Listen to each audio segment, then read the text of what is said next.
Yo, it's Guido coming at you with the Tactics Talk, guys. Welcome back. Thanks for tuning in. This episode of World of Tanks, we're going to give you the counterpoint to this morning's video. This is when to cap, or more specifically, how to cap. I'm going to show you an example of this, actually, a situation where we really actually needed to. The conditions were set, and the team, dare I say the team, had teamwork. This is, dog is scratching. I'm in my Senlac Tier 8 British premium light tank, which fights nothing like their other light tanks, which is kind of a bummer. I'm going to come around here. I think I get spotted yet, so I need to, holy cow, don't die. Oh, geez, now I'm going to get shot at. Okay, there we go. We survived. They have an artillery. They've got the 55-55, and here comes the Panzer Kampfwagen, Fragen, Ragen. Every time I say that, I say another word. All right, there we go. That's not the word I meant to say. And so the T-49 takes a hit, and now I'm stuck behind this rock, and I'm attempting to not get my very giant light tank shot to pieces. We have a decent amount of tanks here. Quite a few went over to the heavy area. I'm just curious if I'm getting spotted. That was really lucky, wasn't it? They just kind of guessed. Wow, that was lucky. This morning we talked about the situation where it was too early to cap. So, of course, we also talked about there are situations where you have to steal a cap, or capping is the best way to win. I would say that, in general, taking all the enemy hit points is always the best way. But we're going to run into a situation on this one where the best idea was to cap. And I want to talk a little bit about what that looks like. We're going to talk a little bit about how you do that. Now, we've got a nice little scrum going on here, and we have actually quite a few tanks. We have a bit of an advantage. These guys, for whatever reason, have stuffed themselves up in here. There are some TDs in the back. 252Us, taking a look right here. Got a 7-1, a 50T, and not the old yucky Tier 8 one, but the nice Tier 9 one. And we, holy cow, we actually penned him with our APCR, got him that lower plate. So far I haven't been spanked by a TD down the row there, but I figure that, yeah, someone's clicking on there, so they know there's someone there. I do need to be careful because they'll be looking for that shot. Got to hold what we got, right? Gonna have to stand pat right now. Oh my gosh, I've done it twice. Got to stand pat for the moment. Am I going to get a shot from him? He missed. We get another shot at the end. Oh, it looks like they got our Scorpion G. Paying attention to our Scorpion G and not me while he misses. Oh, there he is. Bulldog is down there.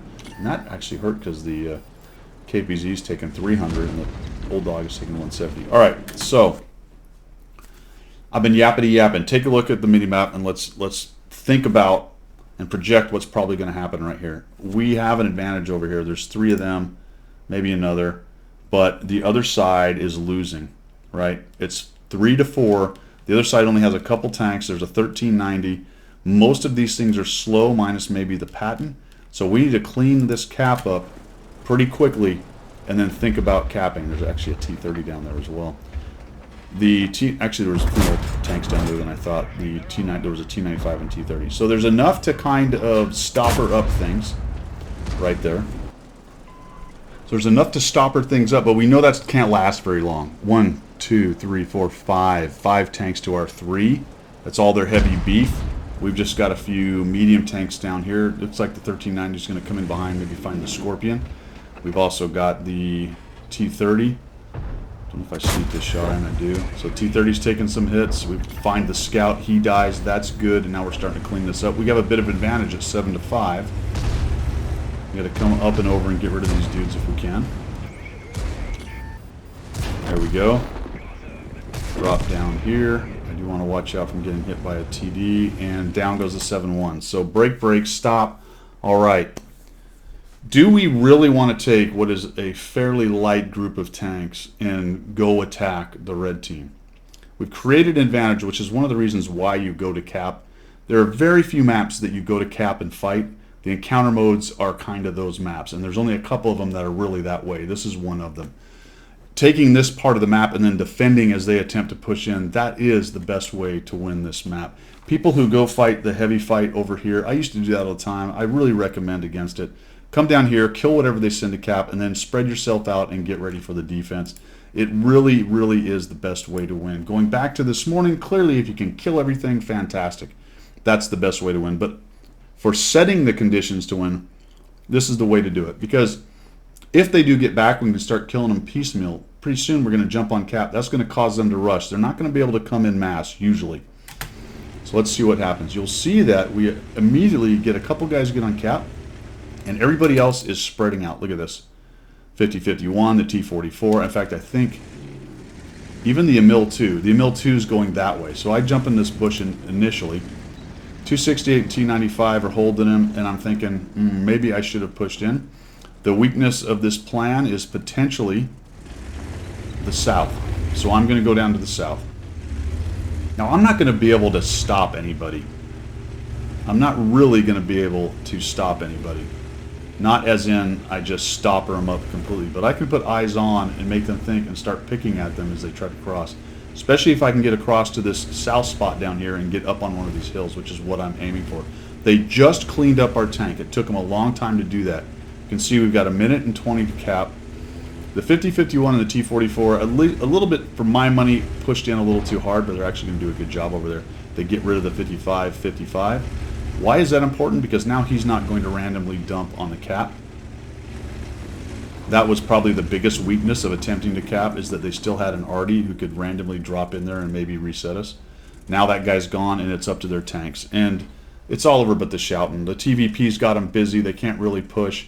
When people see a green tank, they tend to stop, and they want to figure out how to fight it, and they're not really paying attention to the cap countdown. We're already at 44 seconds. Even if one of these guys was going directly at the cap, they would have a hard time getting there at this point based on the speed of any of those tanks. The Patton's the fastest one, and he hasn't been seen for a while. In fact, actually, I think I do see him. He gets about as close as any of them do. I'm trying to track this dude, and that's just free hit points. He's out in the open driving around. He's going to go ahead and square up to me because he gets tired of getting hit points taken off. Then we find the Patton. I stand in like a doofus, and I get another 170, but I lose 400 to the T-28. And the Patton, and that's exactly what I'm talking about right there. The Patton should have ignored me and kept going if he had any prayer, but he's 10 seconds. He knows he's not going to be able to do it, so he turtles up right there looking to maybe sneak another shot on me if I'm trying to be cheeky right here, and it's all over. Take a little peek there. They don't have Artie. The Emil's got him stoppered. They ended up getting the 50-51, but it didn't matter.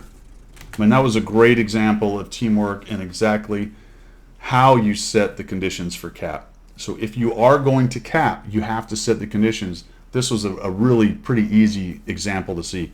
What I often see, unfortunately, is every one of those tanks will be on cap. The whole group is on cap. Maybe somebody's up peeking over the edge, but the 50-51 getting in there and getting into their face, dropping the artillery, and then causing them problems, slowed them down from getting at us. I'm up there kind of scouting the south side. The Patton got seen, but he was way too late to start pushing in and do anything about it. And I think it's a really good example of conditions being set for the cap. It can be tricky, right? It can be tricky. And it might have been that we could have beat these guys and taken all their hit points. But as it was, I'll take the W. I think that was the right thing to do. So just be careful about seeing an example like this and going, all right, capping is such a viable and valuable thing. It is, but I won't even say it's secondary to taking all the other hit points and tanks off of the board. It's like third place. I don't know what second place is. There isn't even a second place, but this is like a distant third, all right? But it works. And if you set the conditions and play it right, it'll add a W to your win column. Thanks for tuning in, guys. I do appreciate it. Have a good afternoon. We will see you.